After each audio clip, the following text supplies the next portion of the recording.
Essai du moniteur de batterie Renogy sur 2 batteries au lithium. Le but, à partir de 2 moniteurs de batterie Renogy, mesurer le courant de 2 batteries au lithium branchées en parallèle sur un ondulateur 2000 watts sinus pur.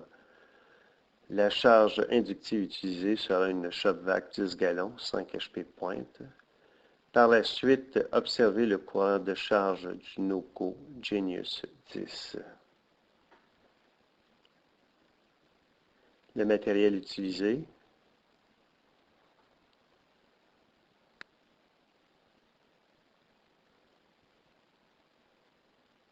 Vue d'ensemble du schéma de montage. Il va y avoir la batterie B1, la batterie B2, les disjoncteurs 100 ampères, les busbars 150 ampères CC, l'onduleur 2000 watts, le relais de transfert, le kilowatt modèle P3, la charge inductive, le réseau de distribution 60 Hz. Shunt 500 ampères 50 millivolts, le shunt 500 ampères 75 millivolts, moniteur batterie 1, moniteur batterie 2, la vue d'ensemble.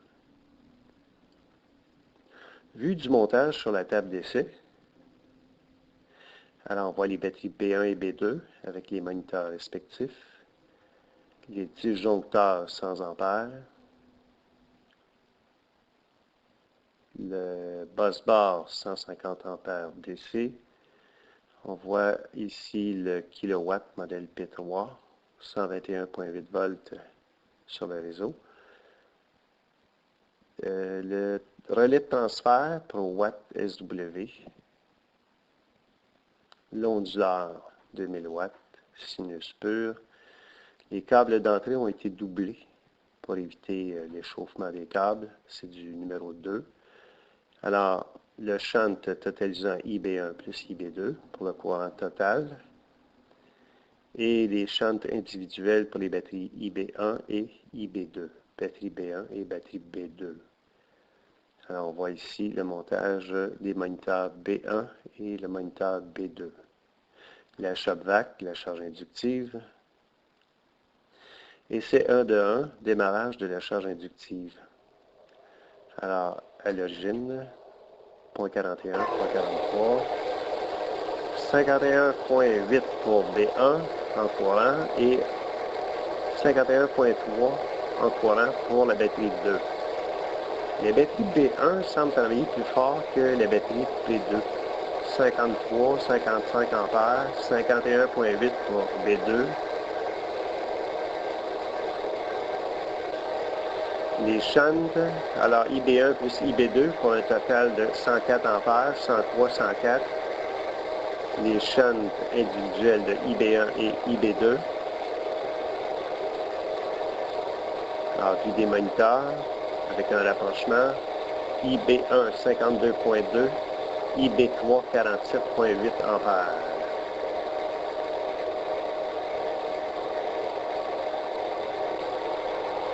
Sur le kilowatt, 112,3 volts,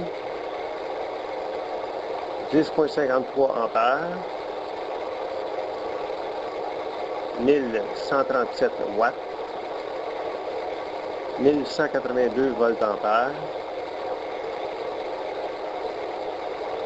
60 Hz, facteur de puissance 0.95, 0.96. On vient au voltage de 112,2, c'est stable. Vissement thermique, batterie B1 et B2, c'est beau de ce côté-là. Les disjoncteurs, c'est beau.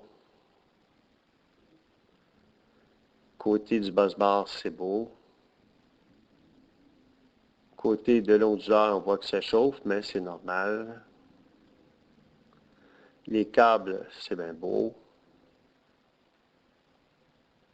Le busbar côté négatif avec les shunts, c'est beau aussi. Alors, fin de l'essai, courant sur l'onduleur en mode repos. Alors, IB 1,4 ampères, IB 2,43 ampères. En vue des shunts, on voit ici un total de 1 ampère. Ça veut dire que l'ondulateur en mode de repos consomme 1 ampère. Chargement des batteries avec le NOCO. Alors, IB2, 4,79. IB1, 5,10 ampères.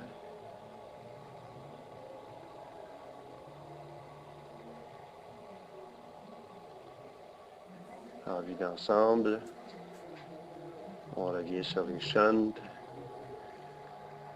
Alors, IB1 plus IB2 sur le shunt qui mesure le total du courant.